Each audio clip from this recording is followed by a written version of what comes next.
नमस्कार। कभी सोचा है कि जो खाना हम रोज खाते हैं वो सिर्फ पेट भरने से कहीं ज्यादा है। उसके पीछे विज्ञान, इतिहास और संस्कृति की एक पूरी की पूरी कहानी छिपी हुई है। चलिए आज उसी कहानी को जानते हैं। जरा एक पल के लिए सोचिए, आखिरी बार जब खाना खाया था तो थाली में क्या था?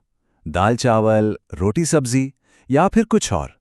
जवाब जो भी हो, हमारी आज की कहानी वहीं से शुरू होती है।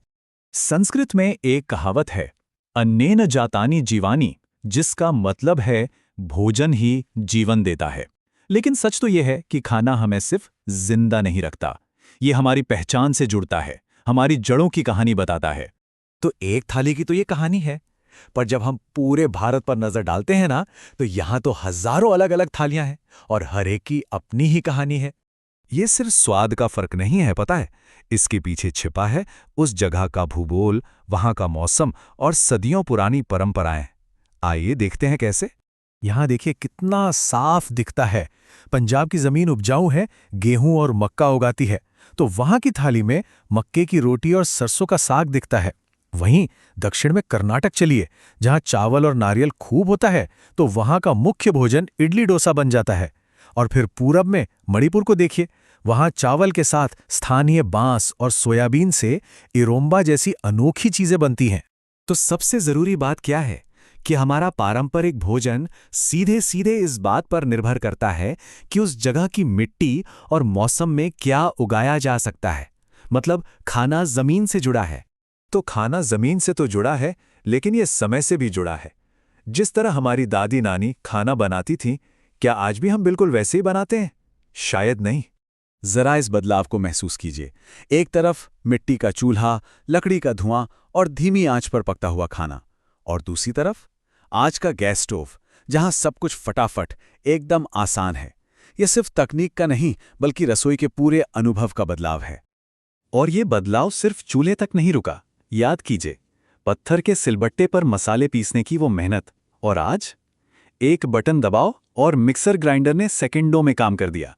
तो हमने संस्कृति और इतिहास की बात कर ली। चलिए अब उस विज्ञान को समझते हैं जो हमारी थाली में ही मौजूद है। सबसे पहले आते हैं कार्बोहाइड्रेट्स। समझ लीजिए ये हमारे शरीर के लिए पेट्रोल जैसे हैं। जब भी हमें फौरन एनर्जी की जरूरत होती है ना, जैसे दौड़ने के लिए या कोई काम करने के लिए, तो बॉडी सबसे पहले इन्हीं का इस्तेमाल करती है। और अच्छी बात पता है क्या है? ये हमारी रोज की थाली का ही हिस्सा है। हमारी रोटी, चावल, आलू और केले, आम जैसे मीठे फल, इन सब से हमें भरपूर एनर्जी मिलती है। अब बात करते हैं वसा यानी फैट्स की। ये हैं एनर्जी का बैकअप सोर्स। एक मिनट सोचिए, सर्दियों में घी और मेवों से बने लड्डू क्यों खाए जाते हैं? क्योंकि फैट्स बॉडी को गर्म रखते हैं और लंबे समय तक एनर्जी देते रहते हैं। और वसा के सोर्स भी कई हैं। ये हमें पौधों से भी मिलते हैं, जैसे तेल, मेवे और बीजों से, और जानवरों से भी, घी, मक्खन और दूध के जरिए। और फिर आता है प्रोटीन, जिसे बॉडी बिल्डिंग फूड भी कहते हैं। बिल्कुल वैसे जैसे एक बिल्डिंग को बनाने के लिए ईंटों की जरूरत होती है ना, वैसे ही हमारे शरीर को बढ़ने और चोटों को ठीक करने के लिए प्रोटीन चाहिए। प्रोटीन के लिए हम दालें, दूध, पनीर, अंडे, ये सब तो खाते ही हैं। पर एक मजेदार बात पता है, मशरूम भी प्रोटीन का एक बहुत ही कमाल का सोर्स है। कार्बोहाइड्रेट, फैट और प्रोटीन, ये तो हो गए बड़े प्लेयर्स। लेकिन असली कहानी तो उन छोटे छिपे हुए हीरोज में है, जो हेल्थ और बीमारी के बीच का अहम फैसला कर सकते हैं। सुना ही होगा, स्वास्थ्य ही सबसे बड़ा धन है। पर न्यूट्रिशन की दुनिया में ये कितना सच है, इसको समझने के लिए चलिए इतिहास की दो दिलचस्प कहानियां सुनते हैं। सोचिए, सदियों पहले समंदर में महीनों गुजारने वाले नाविक एक अजीब बीमारी स्कर्वी से मर रहे थे। उनके मसूड़ों से खून बहता था। और इधर 1960 के दशक में भारत के पहाड़ों में घेंगा रोग बहुत आम था, जिससे लोगों की गर्दन सूज जाती थी। दो अलग अलग बीमारियां, दो अलग अलग जमाने, पर वजह पता है क्या थी? एक ही, खाने में एक छोटी सी चीज की कमी। नाविकों के लिए वो हीरो था विटामिन सी। जैसे ही जहाजों पर नींबू और संतरे रखे जाने लगे ना, ये जानलेवा बीमारी जैसे जादू की तरह गायब हो गई। सोचिए, एक छोटे से फल ने हजारों जानें बचाईं।